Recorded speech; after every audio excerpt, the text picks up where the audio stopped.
పుట్టిన ఊరుకు ఎంతో కొంత రుణం తీర్చుకోవాలని ఎన్ఆర్ఈజీఎస్ నిధులతో 82 లక్షలతో స్వగ్రామంలో పలు అభివృద్ధి కార్యక్రమాలకు శ్రీకారం చుట్టడం ఎంతో సంతోషంగా ఉందంటూ ఆనందం వ్యక్తం చేశారు మెదక్ పార్లమెంట్ సభ్యులు రఘునందన్ రావు.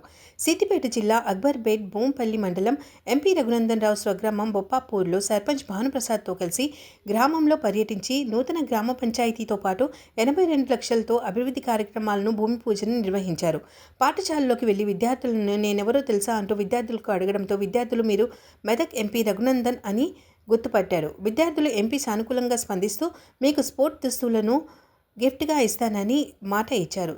ఈ సందర్భంగా ఎంపీ రఘునందన్ మాట్లాడుతూ గ్రామ పంచాయతీకి ఇంత పెద్ద నిధులు ఇవ్వాలంటే ఒక ముఖ్యమంత్రి ఇలాకాలో అయ్యే ఉండాలి అని అన్నారు. కానీ మా గ్రామంలో ఎన్ఆర్ఈజీఎస్ నిధులు తెచ్చి అభివృద్ధి చేయడం చాలా సంతోషంగా ఉంది అని అన్నారు. అంతేకాకుండా వరుణ్ అని 3వ తరగతి చదువుకుంటున్న విద్యార్థికి వినికిడి లోపం ఉండడంతో తన సొంత ఖర్చులతో 6 లక్షల విలువైన మెషిన్ అందించడం సంతోషంగా ఉందని అన్నారు. పుట్టిన ఊరు రుణం తీర్చుకోవడం పూర్వజన్మ సుకృతంగా ఉందంటూ బొప్పాపూర్ గ్రామ పంచాయతీ పరిధిలో వివిధ అభివృద్ధి కార్యక్రమాల కోసం అని చెప్పి బొప్పాపూర్కి ఒక నూతన గ్రామ పంచాయతీ భవనానికి 20 లక్షల రూపాయలు, గ్రామ పంచాయతీ భవనానికి సెల్ఫ్ హెల్ప్ గ్రూప్ భవనం కోసం అని చెప్పి ఒక 10 లక్షల రూపాయలు, అదే రకంగా లైవ్ స్టాక్ మిషన్ కోసం అని చెప్పి ఇంకొక బిల్డింగ్ కోసం అని 10 లక్షల రూపాయలు, మనం ఉన్నటువంటి పాఠశాల కాంపౌండ్ వాల్ కోసం ఒక 10 లక్షల రూపాయలు, పాఠశాల ఆవరణలో టాయిలెట్స్ కోసం 2 లక్షల రూపాయలు, అదే రకంగా రైతన్నలు పండించినటువంటి వివిధ రకాలైనటువంటి వ్యవసాయ ఉత్పత్తుల్ని కాపాడుకోవడానికి ఒక గోదాం కట్టడానికి ఒక 30 లక్షల రూపాయలు.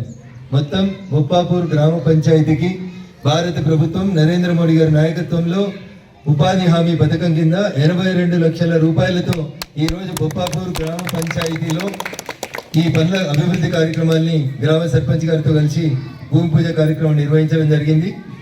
నాకు తెలిసినంత మటుకు దేశ చరిత్రలో ఒక పంచాయతీకి ఒకే దఫా 82 లక్షల రూపాయలు అనేది నాకు గుర్తున్నంత మటుకి ఏ ముఖ్యమంత్రి ఊరుకో తప్ప దాదాపు ఎవరి ఊరు కూడా వచ్చినాయని నేను అనుకోవట్లేదు. ఆ రకంగా భారతీయ జనతా పార్టీ ప్రభుత్వం, నరేంద్ర మోడీ గారి ప్రభుత్వం పల్లెలు బాగుండాలి, గ్రామ పంచాయతీలు స్వశక్తి మీద నిలబడాలి, గ్రామ పంచాయతీలు అన్ని కూడా స్వయం సమృద్ధి చెందాలనేటువంటి ఒక మంచి లక్ష్యంతో ఈ కార్యక్రమాన్ని చేపట్టినాం. దుబ్బాకకి శాసనసభ్యునిగా, మెదక్కి పార్లమెంట్ సభ్యునిగా గెలిపించినటువంటి మా గ్రామ ప్రజలు, దుబ్బాక నియోజకవర్గ ప్రజలు, మెదక్ పార్లమెంట్ నియోజకవర్గ ప్రజల యొక్క ఆశీస్సులతో ఈ స్థాయికి ఎదిగిన నేను పుట్టిన నేలకు ఏదో కొంత చేయాలనేటువంటి ఒక మంచి లక్ష్యంతో ఈరోజు మా ఊర్లో ఈ అభివృద్ధి కార్యక్రమంలో పాలు పంచుకోవడం జరుగుతుంది.